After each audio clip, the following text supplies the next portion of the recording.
to ACI, the Network Made Simple learning series. In this video, we will cover Module 3, Configuring Logical Connectivity, Chapter 3, Routed Connectivity, L3 Outs.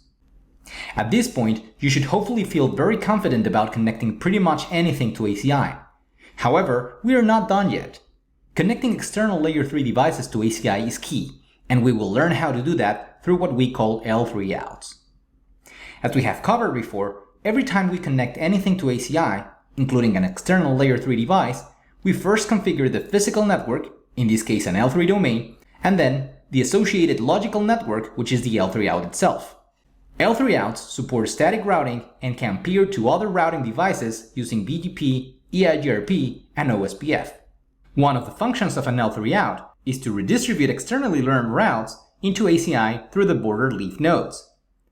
ACI automatically does so by running MPBGP inside ACI and using spines as route reflectors in order to distribute those routes to the rest of the leaf nodes. L3 outs are also in charge of advertising internal ACI networks, such as bridge domain subnets, to the outside world. Now, if you remember, we have two types of EPGs: regular EPGs, which have MAC addresses and IP addresses associated to them, and L3 out EPGs, which are also known as external EPGs, which have prefixes instead. The key part here is that inter-EPG communication needs a contract by default, and this applies to both regular EPGs as well as L3 out external EPGs.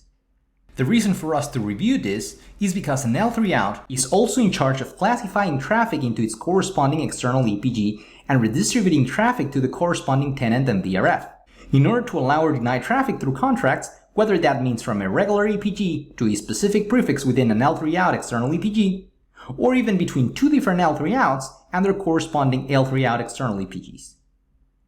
In today's scenario, we have the web servers in the web EPG trying to gain access to the internet through an existing ISR 3945 router.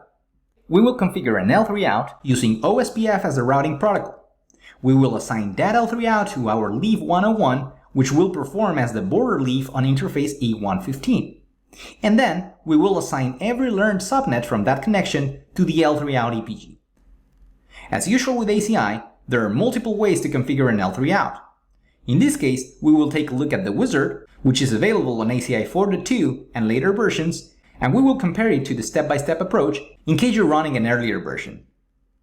Regardless of the method you use, there are 3 steps that you will need to follow. 1. You will have to create the L3 out. 2. We will assign such L3 out to a border leaf or leaf nodes. And 3. We will classify the prefixes we want into a specific L3 out external EPG so that we can later communicate those with other EPGs through a contract. Are you ready? Let's do it then. Our application profile has 2 EPGs, web and database, and if you remember, we want the servers in the web EPG to have internet access. If we go to vCenter, we can confirm that one of the web server's VMs running on VMware in the 1110/24 subnet cannot access the internet at this point. Let's fix that then. First, let's check the configuration on the existing ISR 3945 router, which is our current internet router. We can confirm that both the ISR router and leaf 101 are physically connected using interface G01 and E115 respectively. On the router side, an IP address part of the 2221.2221.2210/30 network has already been configured and OSPF is running as well. However, as we would expect, there are no OSPF neighbors at this point and the router cannot ping the other IP address of the segment, in this case .2, since I have not configured it on leaf 101 yet. Now, on the ACI side, within our tenant, we are currently running a single VRF and 2 bridge domains if you remember, one for each EPG, as we can see in the networking section. Let's start with the first step then, creating an L3 out using the wizard. Right-click on the L3 out folder, and then let's add a name to our L3 out. Then let's assign it to our VRF and select the L3 domain you want to use for this L3 out. In our case, the ISR 3945 domain. If you remember, we created this L3 domain as part of the physical network configuration in Module 2. So if you need to go back and remember a bit, feel free to do so. To finalize step 1, I'll specify the routing protocol I want to run, which in this case is OSPF on area 0. In our case, area 0 is a regular area, So we'll go ahead and select that. If you want to use static routing, simply leave everything unchecked. I'll show you how to add static routes later in this chapter. The second step is to assign this layer 3 out to our border leaf. We will be using interface 115 as a routed interface, so I'll just select this interface type and then move on. Keep in mind, you can also use subinterfaces and SBIs as well as port channels, as you can see. Let's go ahead and select our leaf 101, add a router ID to it, assign interface 115 to our L3 out, and finally add the 2221.2221.2/30 IP address to it, and click Next. We can also modify our OSPF interface specific properties. In this case, I will adjust the only OSPF policy I have, which is the default one, in order to set the network type to point-to-point so that it matches our ISR configuration. If you don't know the MTU value on the other router, you can also check the MTU ignore option, since as you may know, OSPF needs matching MTU on both ends. The last step will be to classify any learned prefixes into an L3 out external EPG so that we can later allow or deny communication to them through a contract. In this case, I will make it easy, and I will create an external EPG called all prefixes, indicating that any learned prefix over this connection will be assigned to this external EPG. In order to do so, I just need to leave the default EPG for all external networks checkbox enabled.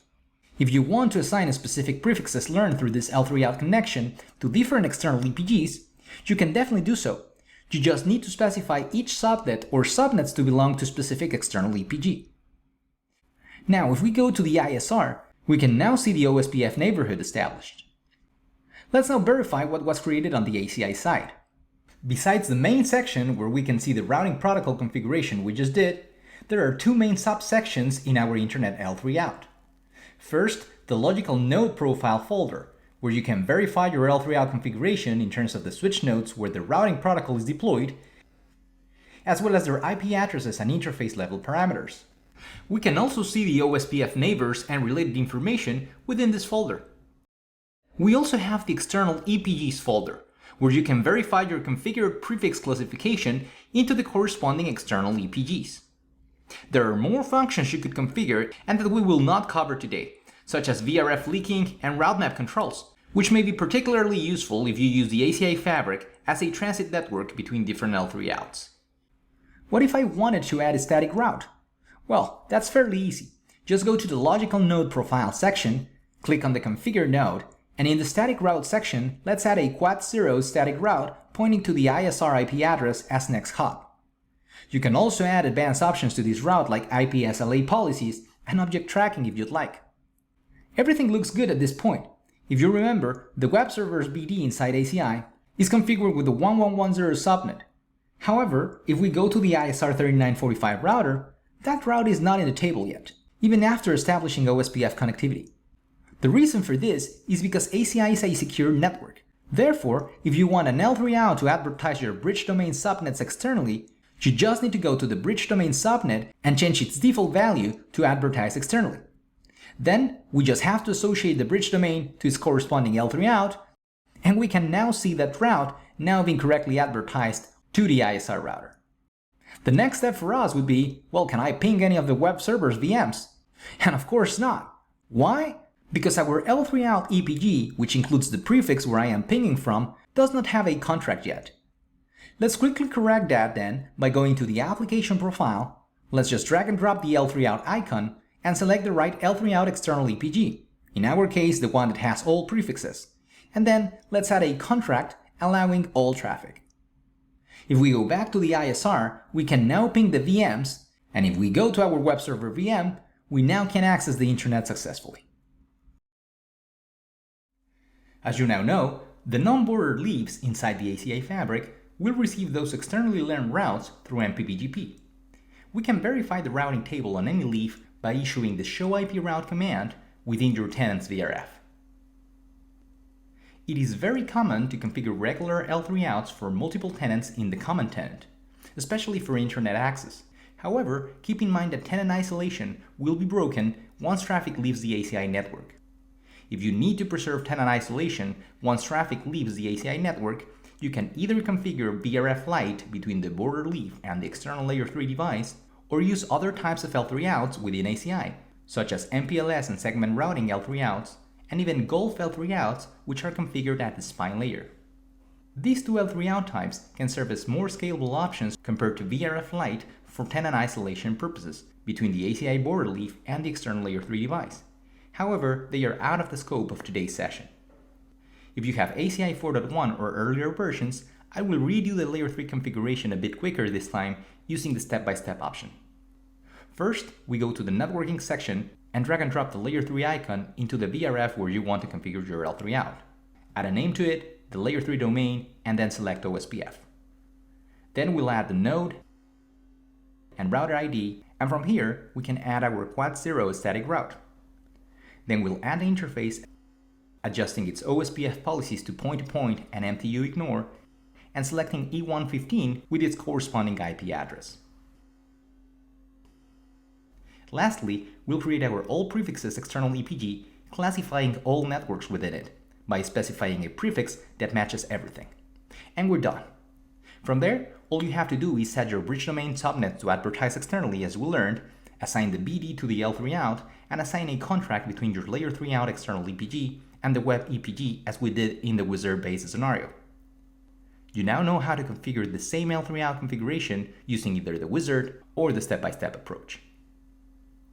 As a summary, when connecting to external layer 3 devices, you need to configure two main things: the layer 3 out with the corresponding routing protocols or static route parameters, and the L3 out EPGs in order to classify prefixes into external EPGs. Even if a single route is learned, such as 0000/0 from a layer 3 out connection, you can still create your own external EPGs with more specific prefixes in case you need to classify policies separately for different networks. External routes get redistributed automatically through MPBGP into ACI. If you use BGP as the external routing protocol in your L3 out, the same autonomous system you configured initially for the whole ACI fabric will be used. As you would imagine, options like summarization are also available within ACI. Remember that bridge domains are not externally advertised by default until you explicitly adjust their parameters. And last, keep in mind that external EPGs also require contracts, especially if you want them to have communication with other regular EPGs or even other external EPGs when using ACI as a transit network. ACI provides you with a better, simpler, and secure network, any size, anywhere, and on any cloud. If you want to learn more about other common tasks and how ACI radically simplifies network provisioning and operations, please watch the rest of the videos in this series. Thanks for watching.